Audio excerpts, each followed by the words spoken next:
Welcome to the meanwhile fourth episode of the podcast Double DM with myself, Niels, and my partner in crime, Emil. Hello. Today we have another guest for the fourth episode already. His name is Sönke. Would you like to introduce yourself a little bit? Well, sure. Hi, my name is Sönke. I was mentioned in previous podcasts in the group. Emil plays a lot the Black Eye, which is my first real role-playing group as well. Yeah, I'm a physics student. Emil and I went to the same middle and high school, and yeah. I would like to issue a correction already. It's not called the Black Eye in English. It's called the Dark Eye. The Dark Eye. Oh, sorry. Yes, sorry. They translated it to Dark Eye. I don't know why they did it, but they did it, and I was actually very surprised when I heard about it because if I would hear the English, in English both the Dark Eye and the Black Eye, I would still go for the Black Eye. I think the name kind of, I don't know if it's biased because I know that black is black in German. Like the correct translation, yeah. Yes, like the correct translation, but kind of Black Eye feels for me a little bit more not mysterious, but it kind of has a better ring to it. I don't know. Yeah, I understand that, but would you really try a German system if you are English? I mean, there are enough English systems out there, but you should try it. It's great. It is the biggest European system, not even the biggest German. It is the biggest German, but it's the biggest European system out there.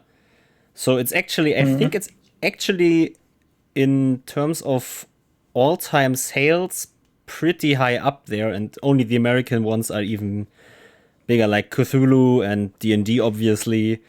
Those are bigger, but yeah, the Dark Eye, I hate it. I always want to say the Black Eye.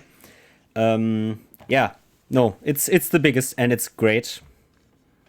There will be an episode where we talk about this in length. Well, you should try to get the one whose name shall not be said. The one who shall not be named, yeah. Yeah, in our group. Because he is the one who introduced us to it. If he's up for it. All right.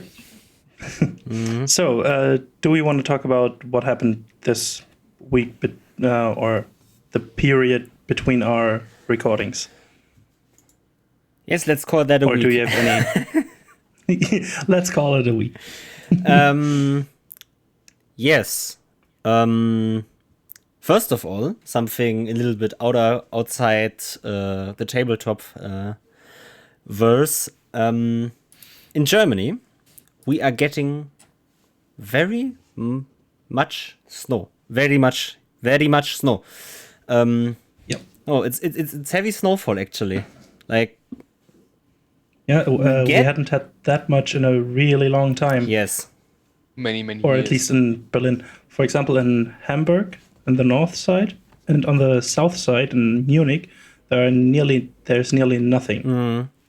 Yeah. But in middle Germany, it's snowing like crazy. Relatives of mine sent me a picture like 3 days ago, sitting outside in their t-shirt, making a barbecue, and I was like, well, I could send back a picture of a snowball fight, but yeah. I mean, snow has its charms, but it's weird because we are not used to that anymore. That volume of snow. Yeah. Yes, it's quite cumbersome, you could say. The biggest problem I have with it is not the snow directly, but the cold that comes with it. Oh no, I love the cold. I am, in my opinion, a very cold resistant person. You could say I have cold resistance, right? Yeah. Yeah. And the problem is, here next to me is my radiator. Wanna ask what is not working? Do you guys wanna guess what is not working right now?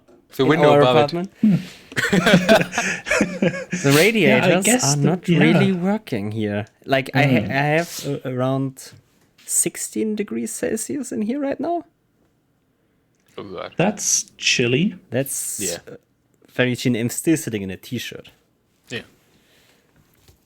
Yeah, so that was the one thing outside. Well, the one Outside of the window because of the lockdown. That was yes, outside. That was outside. Yes. the one thing outside. Yeah. Let's leave it at that. Enough outdoor talk for a year, I think, At least. at least. All right. So the next thing was this Sunday. Obviously, the Super Bowl. Yay. I think we all heard about that. Yeah, I What heard do you- about it on Sunday because Emil mentioned it, Hey. as we thought, and I was like, "Oh, Anyway. I wanna make this fun. Sönke, did you know which teams were playing? no, Okay. which played?" Kansas City, the Kansas City Chiefs, and the Tampa Bay Buccaneers. The Tampa Bay Buccaneers quarterback is someone you probably know. I'm not quite sure about that, but go ahead. Tom Brady. I heard about that. Yeah, I heard the name before. Yeah, I think everybody around the globe has heard the name Tom Brady before. If they have access to the internet, the TV, radio. When it comes to Super Bowl, everybody has heard his. When it comes to football, everyone has heard the name. Did he win? Yeah. Yes, that is Great. actually why we wanted to talk about this. He did win. Like, Tom Brady has now won 7 Super Bowls of the 11 he has attended. He has officially even more put the pedestal up for being another GOAT. He has put everyone more or less several years back when reaching the goal of surpassing him when it comes to football now. Yeah, I think he with this Super Bowl win, he has more than even a whole Yes. what is the Organization. word? Thanks. Than a whole organization. He has I think more the- than several organizations. There are So- some organizations that Yeah. only have 2 wins. Joe Montana had 3 already. Tom Brady has Yeah. 7. So you could say he's like the Michael Phelps of football. He is the undisputed GOAT when it comes to football. Yeah, like what Michael Phelps is for swimming. Like Yes. Michael Phelps is a country with, I don't know, the 5th most medals in swimming. Yes, like Something like Ronaldo that. or Messi when it comes to football, he is the Michael name you need to know. Schumacher regarding Formula One Yeah. Yes. would be a similar type of athlete. Yes. Okay. But problem is the game was, I wouldn't say boring, but terrible to watch. Yeah. I predicted Kansas City to win. Like, not by a lot, but by maybe 1 touchdown or even 1 field goal only. That did not happen. The end score was 31-9 for Tampa Bay. Okay. Yeah. It wasn't They close. slapped them good. They Kansas- slapped them real good. Kansas City had no team play at all. At least I didn't see anything. When Mahomes, when Kansas City was on it was attacking, their offense looked so weird to me.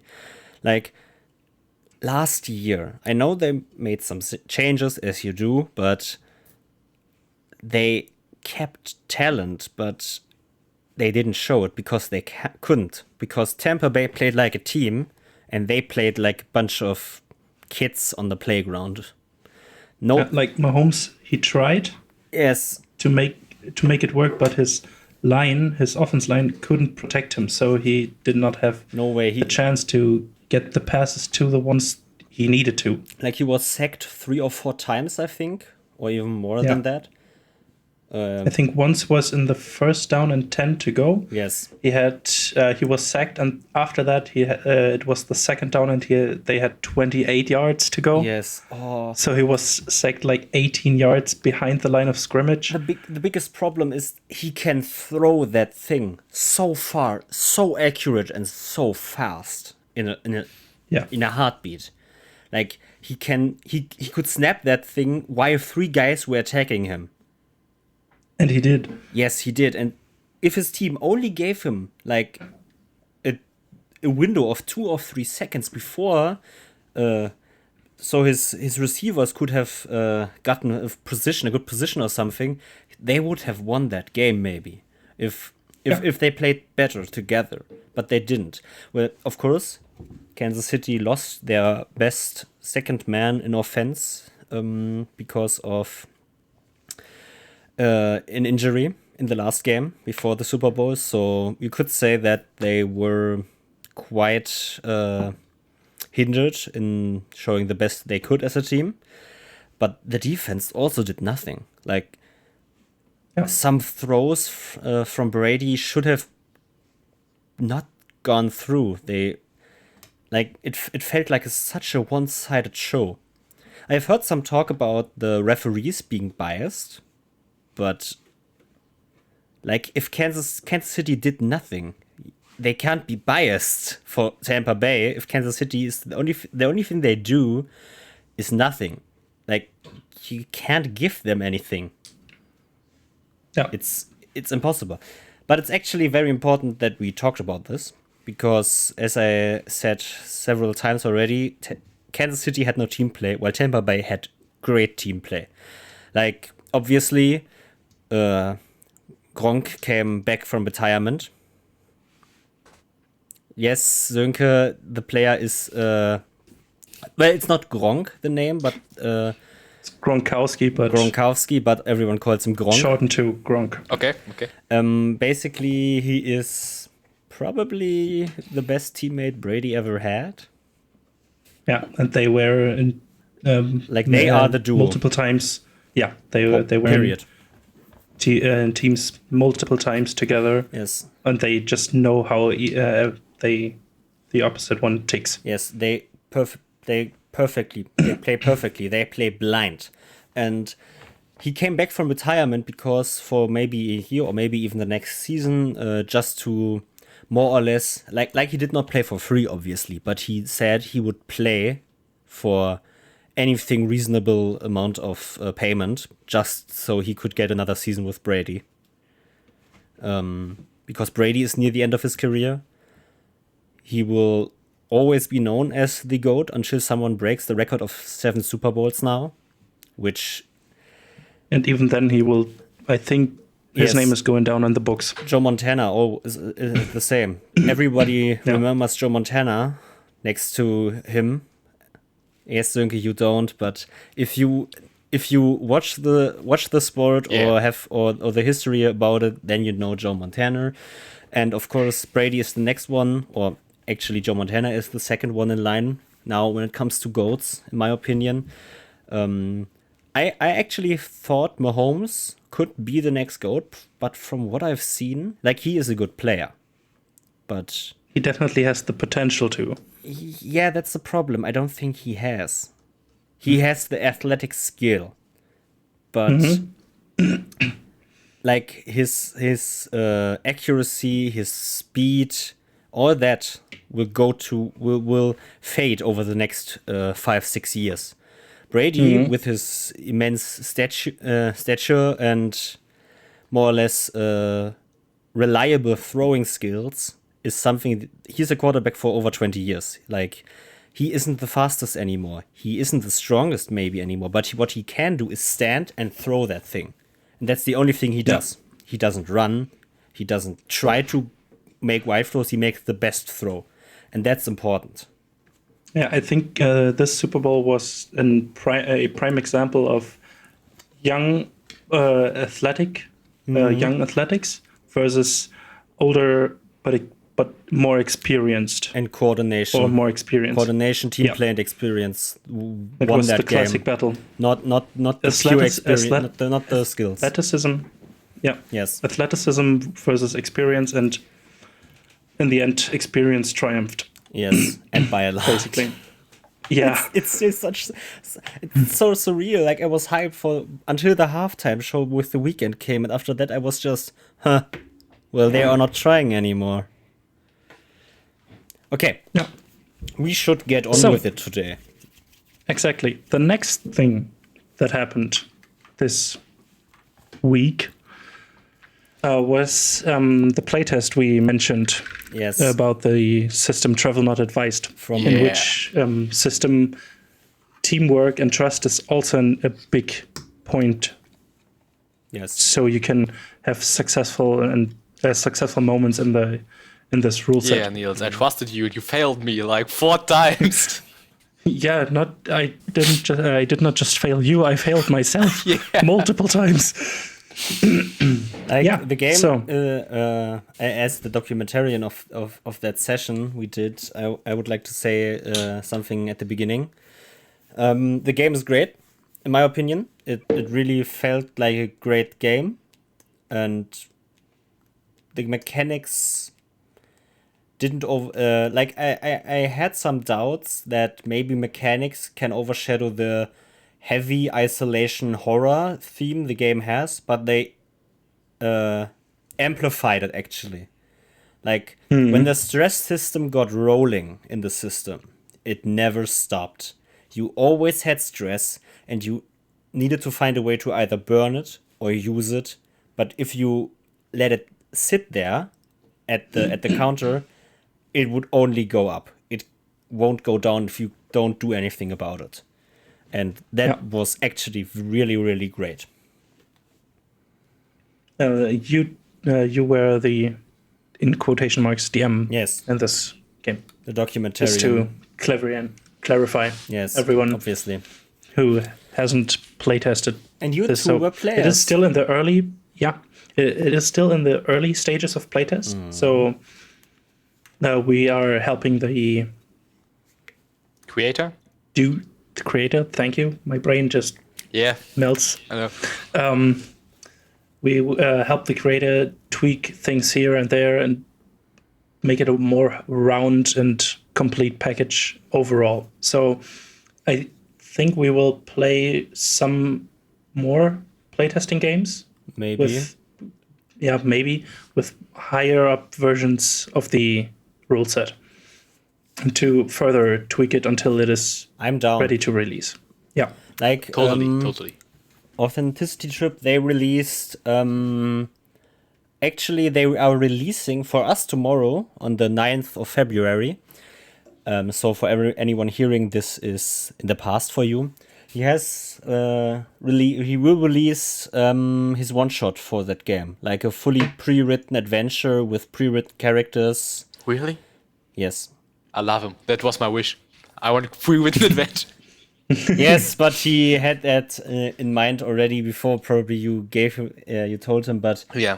yeah, he realized that, or they realized that creating characters can be a bit not hard in the game, Overwhelming. but I think the game systems are all so unique that getting into the game can be quite hard at beginning. Like I have never seen any mechanic the game has like that in any other game, really. It was completely new. Yes. Like all of the systems were great. Especially the patron system, in my opinion. That was one of the best things about it, actually. Yeah. Because once you, it is in this game, it is a really good possibility that you die. There's no way around it. Yeah. Actually, so the patron system is a way for dead player characters or the player of those characters to still have an impact and a relevant impact to furthering the plot or the session as a whole. It is a really major one, actually. Yeah. But the interesting thing is that you have like 3 options normally, depending on the situation. One to go against the players, one as a double-edged sword and one which is good for the players. But to do the double-edged sword or something good, you first have to do bad things for the players to collect your points, whatever you call it. It's oboes Or points or something like that. Yeah. or bowl or something. Yeah, a bowl. Yes, right. So that you can use the other skills. Yeah. Yes, it's So I it's think an these- amazing trade-off. Yeah. Yeah, and it's you had the luck to test it the most because, well, you were the first one to die. Niels. yeah. Yeah. So it actually was kind of lucky in regarding the playtest aspect of our game, because we all had a chance to test out how the skill system as a player character works. And because I died so early, we had an extensive chance to cover the whole patron thing. But before anyone here starts to blame Emil, it's not like Niels died on his first step. It was quite in the middle of the game. It was the but second it was step. actually it was the second step, because I fumbled like three rolls in a row. It was kind of like the Will Wheaton dice curse. I couldn't roll well on this game, Yeah, but well, I So it would is. say I know that's a problem, but it's not true. I have stupid Lucky. ideas, but I'm way too lucky. You are really, you are way too lucky to do anything. Actually, Yeah, it's you're the fucking real life halfling. I should just introduce stupid. for him for Zinka. I should always introduce only passive. He doesn't roll anymore. He has only set values, and either he makes it or not. yeah. Maybe that makes it fair for the rest of my players. So actually, this kind of wraps up our week that happened between our recordings, and it is a great way to introduce ourselves and you guys into our topic today, because both major things we talked about were mostly about team play, role playing, and interacting with other characters of your group, and that is exactly the point we wanted to talk about today, about trust, inter-character relationships, and the naughty stuff. Maybe later, if we got time for that. We will make the time. I have to uphold that promise to the other two. Yeah. I've promised I them remember. to do Who that. cares at least. about John and at, Martin? at least 5 to 10 minutes we can make it Yeah. work talking about how the naughty stuff works. We definitely should. So, So, Niels, start us first thing, I will.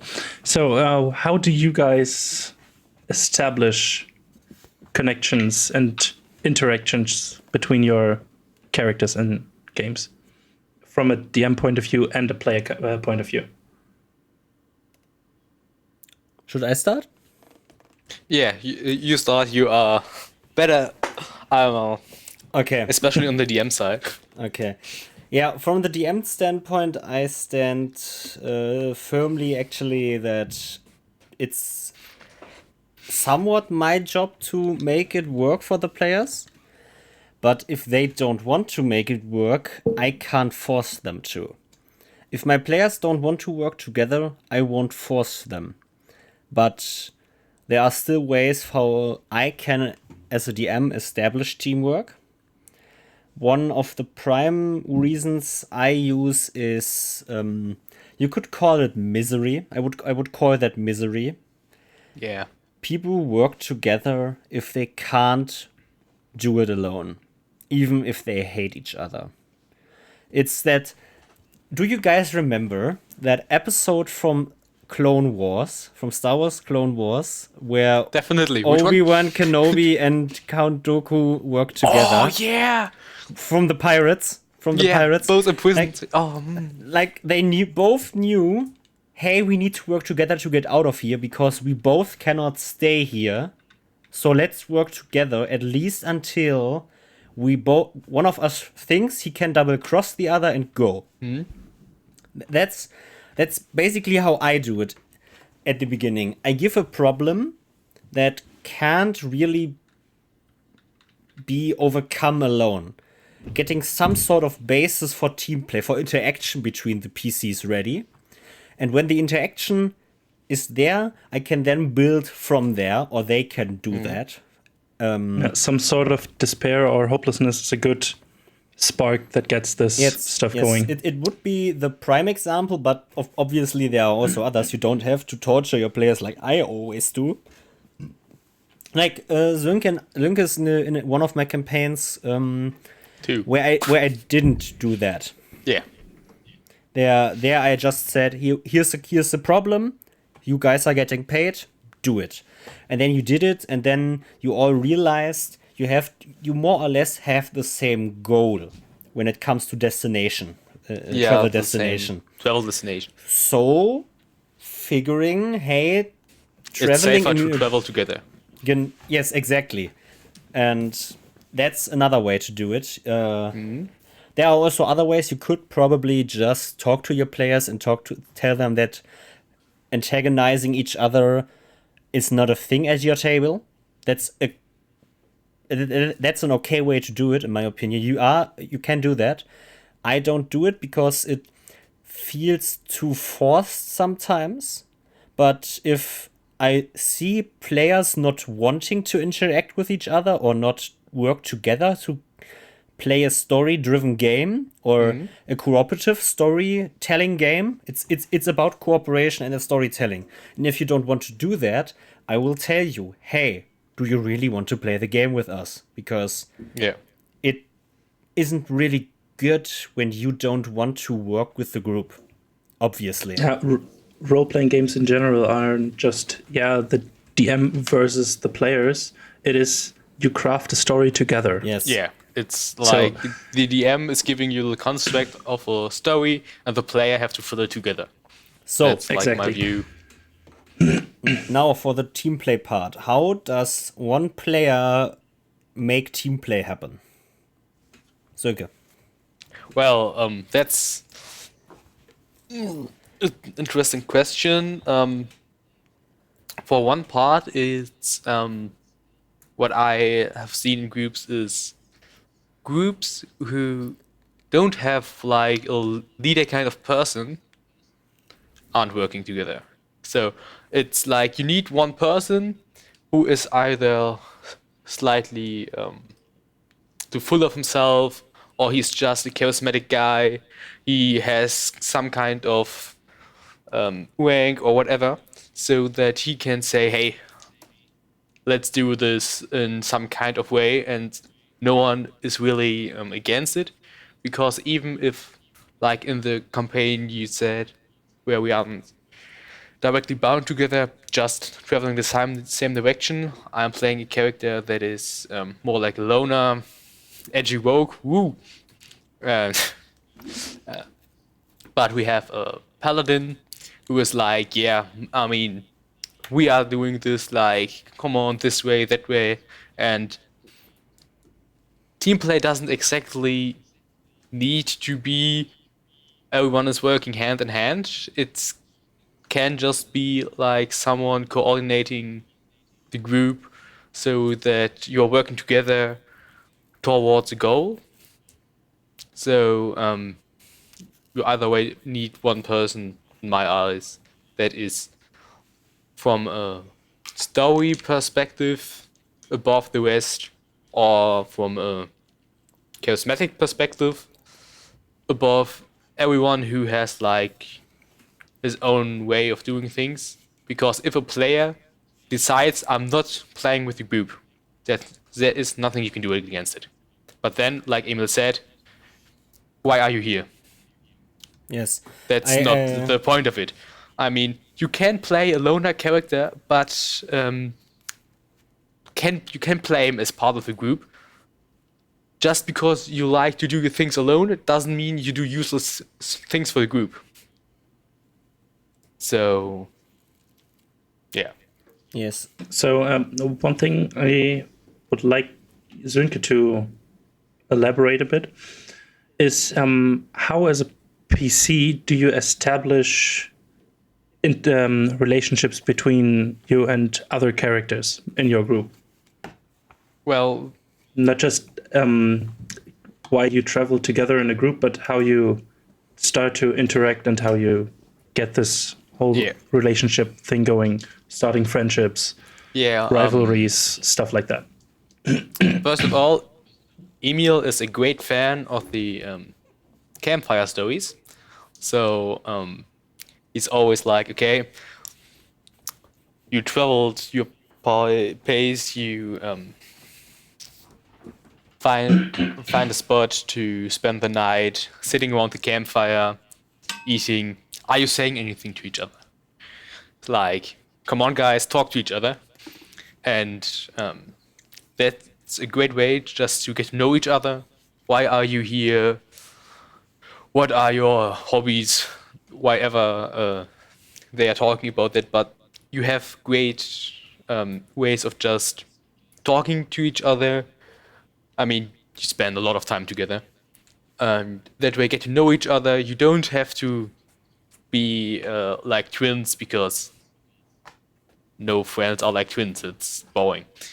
You have some thing in common and some differences, and that's great.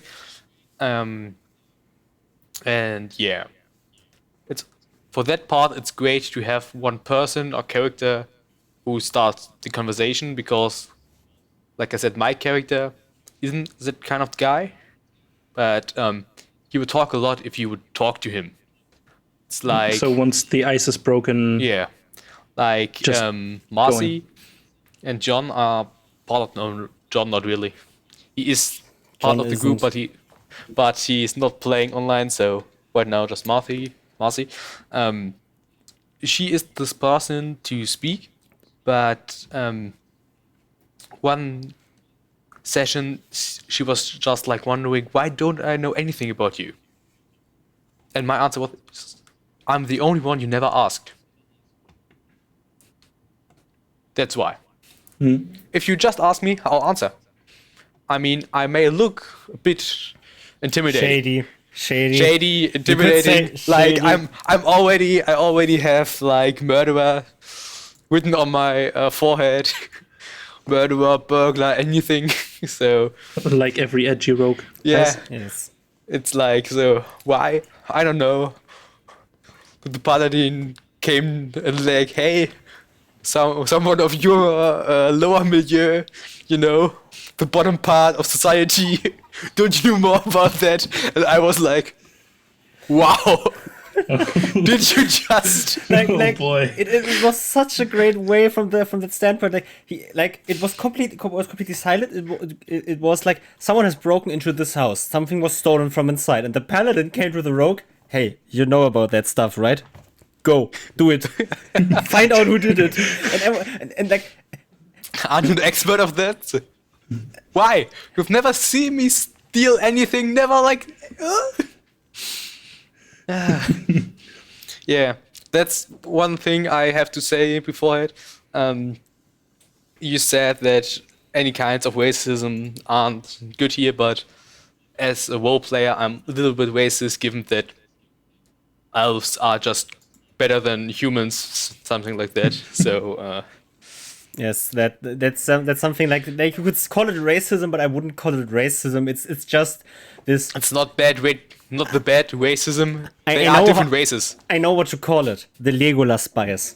The Legolas bias. Legolas is just great. I mean, Gimli. I love Gimli. Gimli Gimli's great. bias. The Gimli bias. I love. I mean, I have a little problem about this, because I love elves and I love dwarves. Elves are a bit better. So I normally start my campaign as an elf, and then I switch to a dwarf. Always. Because elves are great, but I'm no elf. I'm not good enough for an elf. It's a shame. If I had $2 for every time Zirka Yeah, switched $1. switched like $1 for every time he switched from an elf to a dwarf in a campaign I have been with, I would have 2, which is not a lot, but it's weird that it happened twice. Yeah.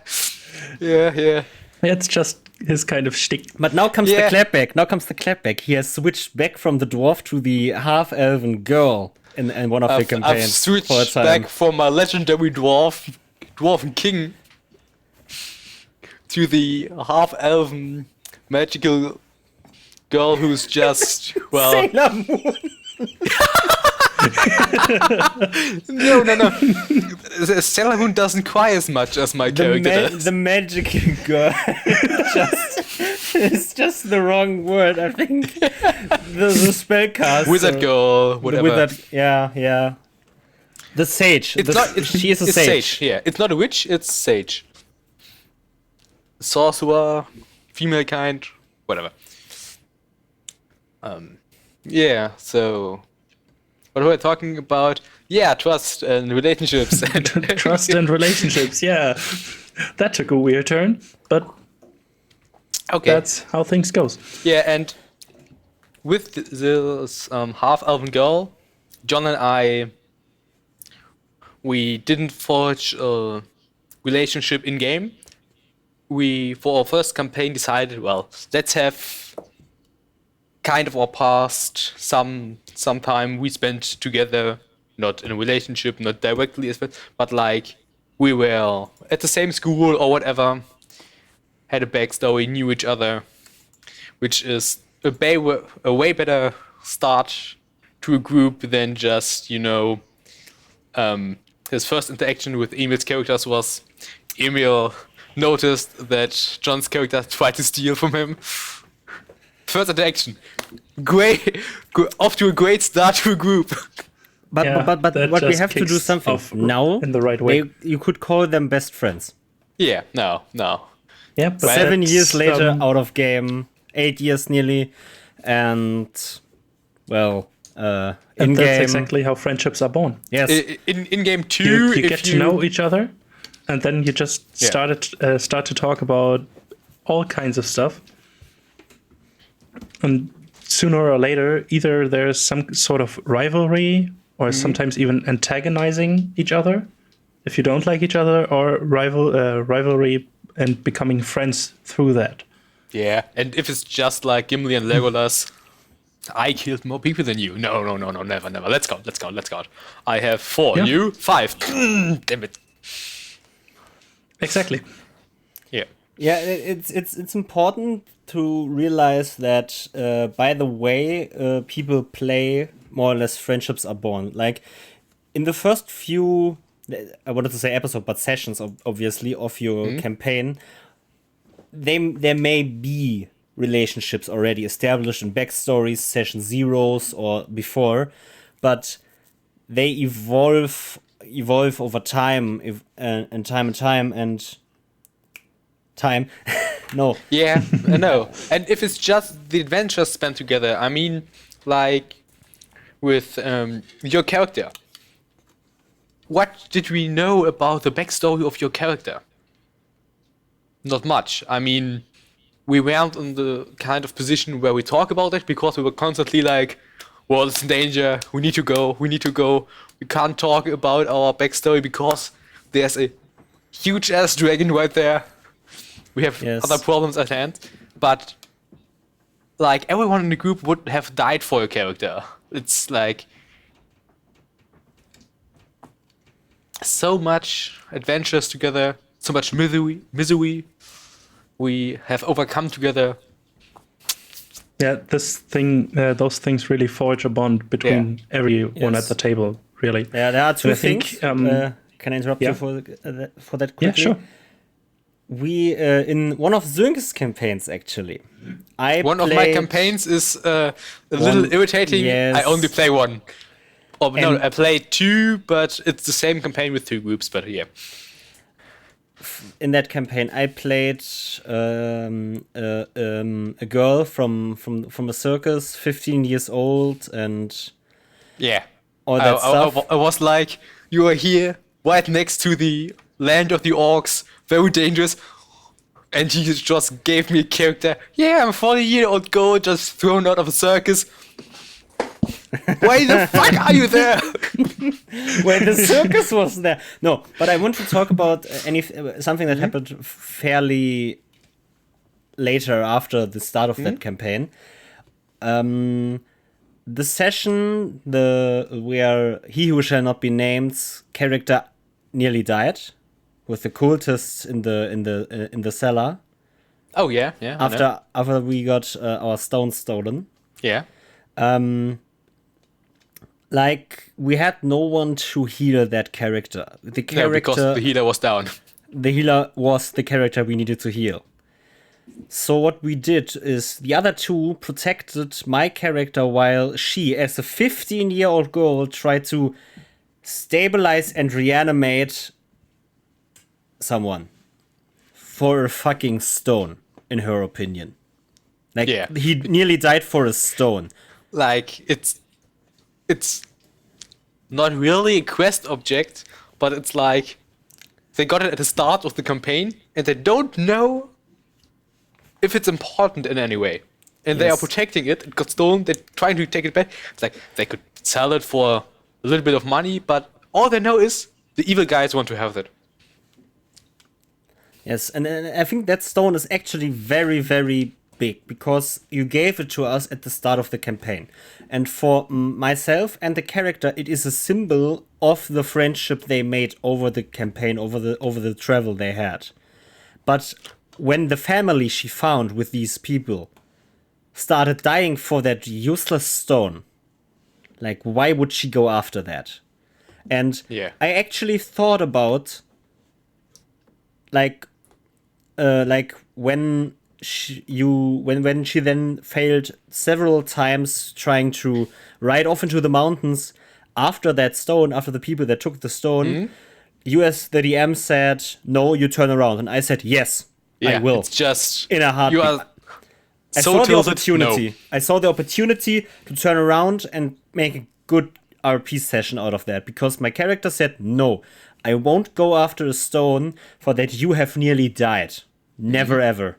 And that was great for showing how relationships work because at the beginning we were all very suspicious of each other. We had an elf who didn't know anything about the world, like not just the normal type not knowing about the world, like currencies or No, he lost his memory.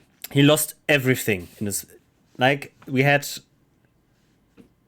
a 15-year-old or 14-year-old circus girl and an orc hunter, a fighter, an orc That hunter. was like the one character that knew what was going on, could look after himself. Yes. The And only not problem child. that group, like, it's reminiscent of every normal, you could say, D&D or tabletop RPG group, because every group is kind of weird when you look at them from the outside, but they still work together, and that stone was the object of us working together for our first time, and over until we lost it in that with those cultists, and it was very important for me to like, after I have looked at it from my standpoint, after that character more or less stepping down for a few sessions or a few for times, I looked at it and was really amazed by how that simple object actually for me as a player and my character was very important for that teamwork, trust, and family as a symbol, and how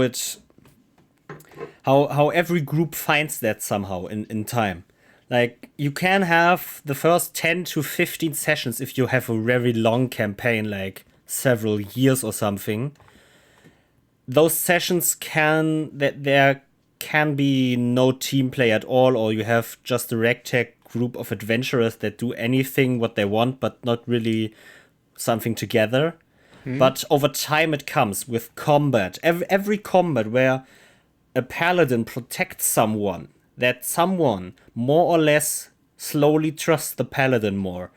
Yeah. Every time the paladin gets saved from a rogue, the paladin trusts the rogue more, and so on and so forth. Like, if the more often the group works together to solve a problem, the more they see what the other ones bring to the table as a player character from personality and skills, and can appreciate that more. And the team play will somewhat come always, I think, because we all know what these games are about: cooperative storytelling and cooperative problem solving. And if you don't try that, you won't have fun really with the games. So it more or less comes natural to every group, I think. And for every DM out there, at least from my perspective, if you are thinking that your group may not have that as much as some other group you have seen on an actual play podcast or stream, there will come a time where your group has team play too. Like when they are friends or people that know each other at least, outside the game, they will find a way to have fun together, and that fun together is the team play they have. Solving a problem together, that's the way. And outside team play through the game mechanics kind of relate or come back inside the characters. Yes. Sometimes. And so overall, what I got from all of this is if you kind of more engage in more specific role play, like campfire stories, talking in a tavern, taking your time with some specific player characters, it makes it way easier to forge bonds between them. Yeah, role-playing, like in a role-playing game, is the major key. Yeah, it's to making interesting and fun character relationships. It's just very, very helpful. And the other thing is kind of despair and hopelessness. In a battle where it's really, really close, you start to forge bonds between different characters that would normally not forge one or wouldn't like to work together as closely. But through some established bonds, or even just for a means of preserving your own life, work together, and so bonds, friendships, rivalries, or something like that are formed. Yes. So, from all of that, I would like to touch on the kind of last topic of our today's episode. And that would be how you handle the naughty stuff of the relationship side of intercharacter relationships. Can I ask you a question as the other major DM here? Yeah, sure. For this podcast? Have you ever had that in your groups? The naughty stuff. And I mean, not between... Not a player going to a brothel or any kind of house for lady favors or men favors or whatever flavors. Favors, nicht flavors. Not flavors. Yeah. Like, did you ever have something where it's not just a black box, you go there and you do the thing, like you had some, not rules and not even the description, but there was more than just the player goes there and has, well, the naughty stuff. Yeah. I didn't have something like that, or do not have something like that in that extent. It kind of grazed on that topic several times, but not in any major way yet, to say the least. So some minor flirting happened, but that's just stuff that happens and really nothing more. Okay. Yeah, well, for me, it's not a problem, but every time I think about how this would work, I would just think it's weird to kind of either quantify it in some way of rule set, doing the naughty stuff. Like, maybe, I actually know there are rules for that. You could download, I think it's a 30-page PDF for Dungeons and Dragons rules on all that site. The Dark Eye has its own book about it. Yes, as well. Yeah, it is actually, it's a thing you have to consider when when trying to simulate a real experience, because it belongs to the experience to have that sort of interaction. And if anyone is wondering why we are not saying the words more precisely, this is just because we don't want to say so many words that could trigger any content warning for podcast hosting sites. I mean, we are kind of an explicit language podcast, but Yes. yeah, that's some sort of It's not thing because that the topic is any sort of it makes taboo us or something like that. No, it's That's not at all it, but it's just being careful what you say in this sort of regard. Having some minor bad words you say in between, that's not a real problem. But if you dive deep in such topics, or at least want to have the option to dive deep in those topics, you want to keep it at least, or at least we want to keep it a bit more vague and family friendly. As far as this podcast could be considered family friendly. Yes. With all the curse words we just throw out there like it's nothing. I would like to ask both of you a question. If I, as a DM of a game for you, or something, would propose that you guys probably would not have a problem if someone tries to romance your character. Definitely not. No, not really. If really. it feels naturally, yes. if it feels natural, and not forced, but yeah. Well, with my current character in your campaign, given that I just added the backstory, well, the one we are talking about most of the time, with my edgy rogue, where I just added the backstory part of his romance, well, it could... He has someone waiting for him, so a new person wouldn't really fit in. But in general, no. Yes, because I think it's important, like everyone knows the concept of a session zero, to make clear some rules that what is okay in the game and what is not. And I've heard many people say that this is a point you should put on a session zero sheet. Like saying if it's like asking if it's okay if the PCs between each other or an NPC tries to romance a player character. Because I always think to myself, if a PC romances another PC, it's hard to pull that off as the PC and not as the player having a crush on how the player character of the other person is played. That like, or the player in general. or the player in general. Yeah, exactly. Yeah.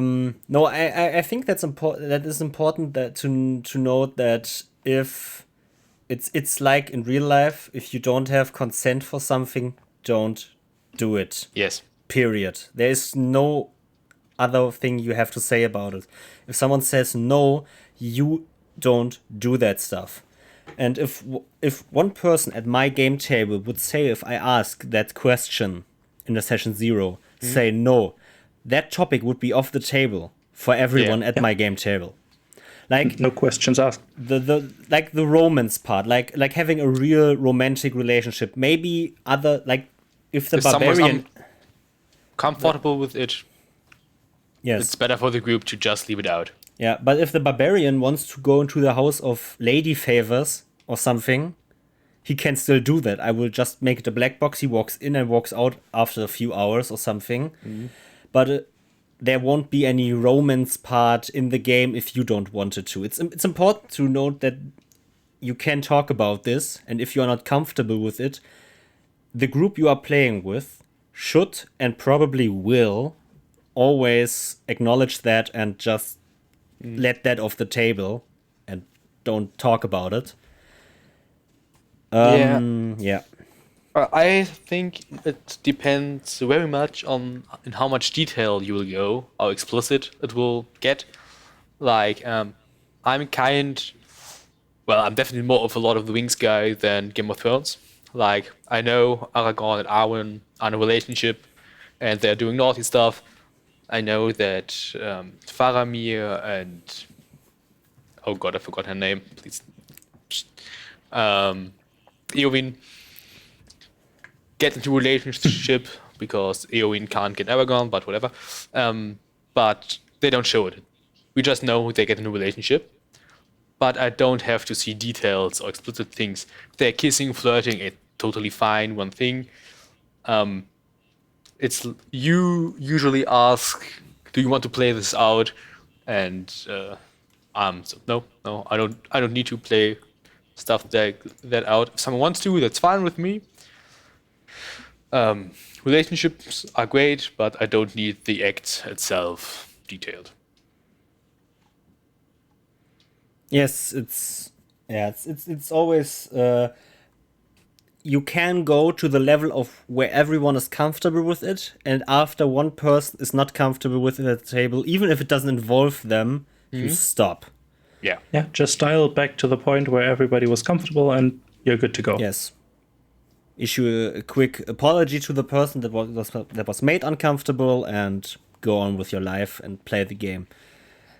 It's something. Well, I actually think that the other two want us to get a little bit more into the details. So I actually have something for you guys. Oh god. No. Oh, boy. Okay, sure. I wasn't prepared for that. I am smiling like a little kid right now. I have Yes, you are. those 30-page rules. I have downloaded them and skimmed over them, obviously, because course I have you nothing did. else to do on a Monday while my machine learning, my models train for 3 hours straight. So, I have only skimmed over them, but I have read that in those rules, at least, those are obviously homebrew, they are not official by Wizards of the Coast and are just for fun, I think, at least. I hope. Let's just hope it's not Yes, for you something can like have the Goblin act Slayer is- episode 1 Oh, experience. no, not talk about Yeah, that no. episode. Yeah. We don't talk about that here. We don't do that here. Yeah, all right. Go ahead. Sorry. No, you can have the act of up to a number equal to your con modifier divided by 2 in minutes. So if you have a con modifier of 10, which normally humans do, you can have the act for 5 minutes from those rules. Okay, So, okay. So not the modifier, not but the score. but attribute itself. Modifier would be Attribute, yeah, 0. score. Because I was like, But even modifier? Damn, 2.5 minutes for the con 20 shit. barbarian. Damn. I have a con modifier of No, -2. it's Fastest score. quickie in the world. It's score. Yeah, score. All right. There's also something after you have done the act that is called a satisfaction check, Oh.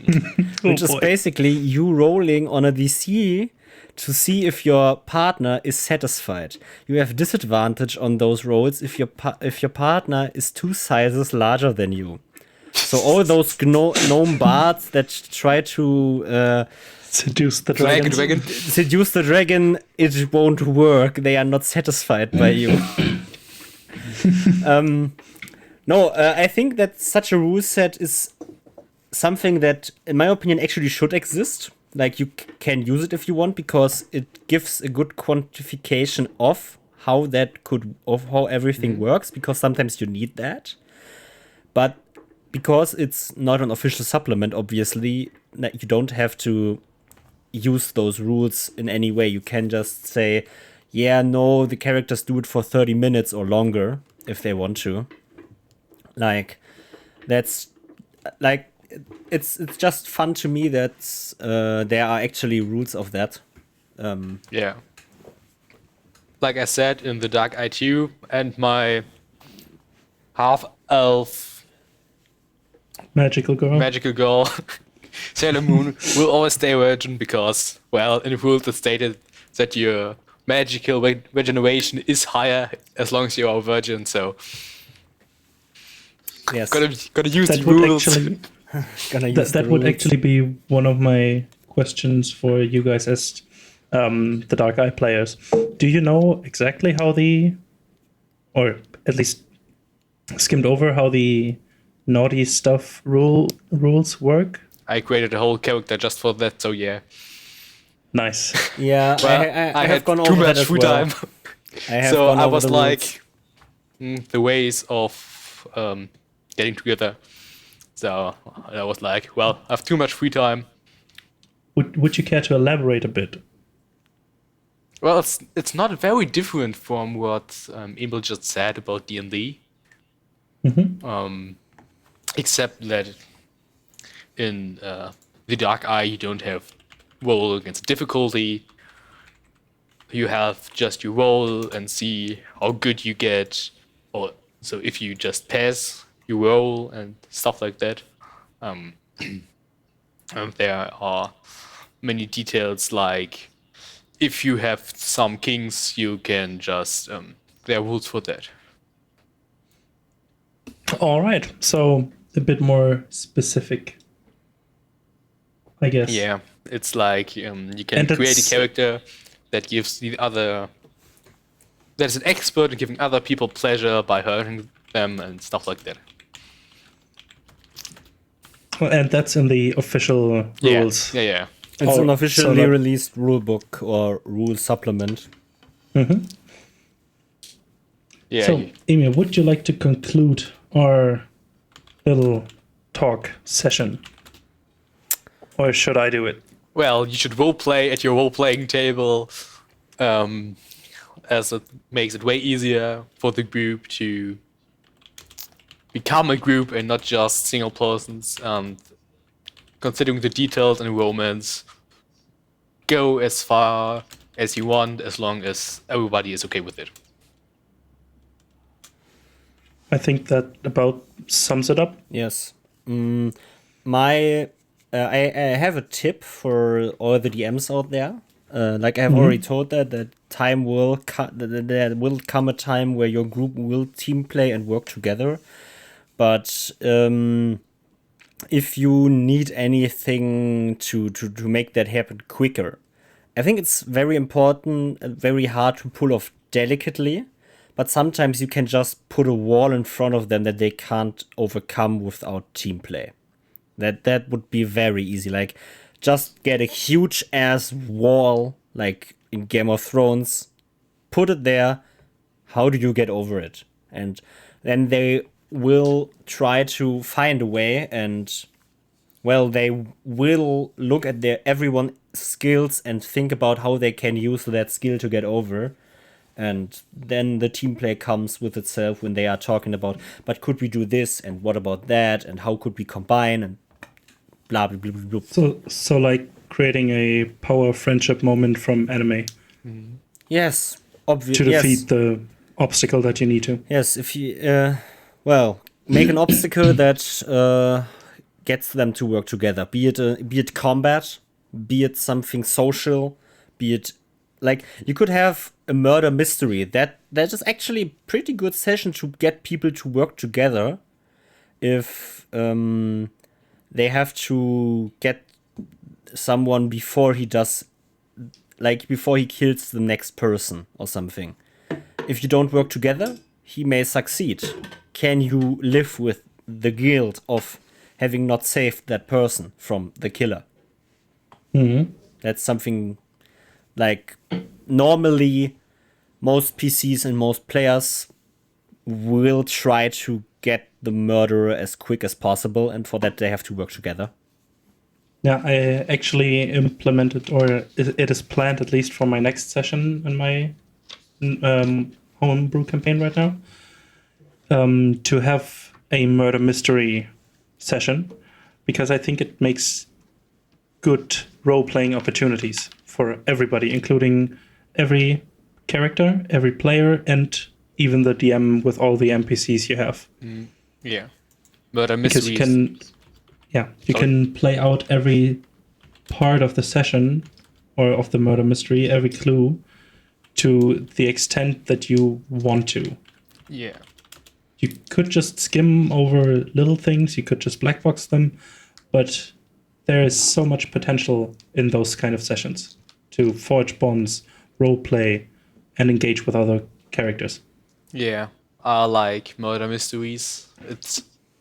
And they're great fun. And if I wasn't such balanced idiots, like combining clues, I think I never solved a murder mystery without the DM. It's here. Look at this. I have it for you. Just Then I pointing would love neon it lights at the much. at the clues. Yeah. Yeah. So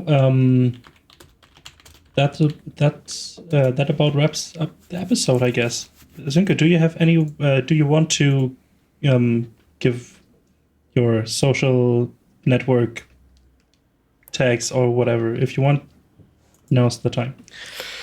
No, but thank you. You can All also right. shout out anything else if you want to, but it has to Yeah. be somewhat appropriate. I don't want you Somewhat to appropriate. shout out naughty stuff websites or something. Yeah. Well, there's this guy. It's not pen and paper, it's pen and paper. And he is doing, well, pen and paper stuff online. And I'll just love to watch it doing the lockdown times. Yeah. Pen and paper. Pen and paper. All right. Keep that in mind. You can follow us on Twitter at DoubleDMPod. Same on Instagram. You can listen, obviously, to our podcast on Anchor FM, Spotify, and feel free to get in touch. Give us some feedback on even suggestions about what we should talk about, how we can improve, stuff like that. Feel free to direct message us, comment, and just engage with us on our social media networks. Yeah, I have one for episode 4. I really liked it, but the guest was an idiot. Yeah, I agree. But Great. so are the two hosts. So welcome to the club. Then, at the last step, I want you, or I have a question for you. For me. Yeah. He doesn't Okay, have one go for ahead. me. In the last episode, we let the guests choose our next topic. Ooh. I think that would be a nice kind of tradition, in quotation marks, to let the guest choose the next topic. Yeah. So, I will give you 3 choices, and you tell us which topic you want us to talk about next. So, the first thing would be our homebrew and table rules, how we handle them, and what examples we can give. World building in general, and or character backstories. May I use a 50-50 joker? Or call an expert? Nah. Yeah, I would really love to see character backstories. Well, we scratched it in this part with the combined backstories of characters, so I would love to see that one. Or hear that one. All right. So we will dive into character backstories next, I think. You know that I good. will use some of your character backstories as examples, right? Do you still want that? That the episode is the one you decided? I'm fine with that. Okay. I'm fine with that. And yeah. I won't spoil No, I'm anything fine. for the groups you play in, but I will use character backstories from players I have gotten, and you belong in that group of players that have sent me backstories. Not like John, who still hasn't sent me any backstory for any of his characters he has ever played in my games. I don't know if he knows anything about his characters at all, but It's a little bit harsh what I've just said, but it's kind of true. And he knows it. yeah. And then there are other guys who are just writing books. Well, I like that. Like, yeah, we will get into that, how long a character backstory should be in the next episode. Yeah. Yeah. So just Have a nice day, Yeah. evening, morning, whenever you hear it. Whatever. And just see you on the next one. See Goodbye. you. Bye bye.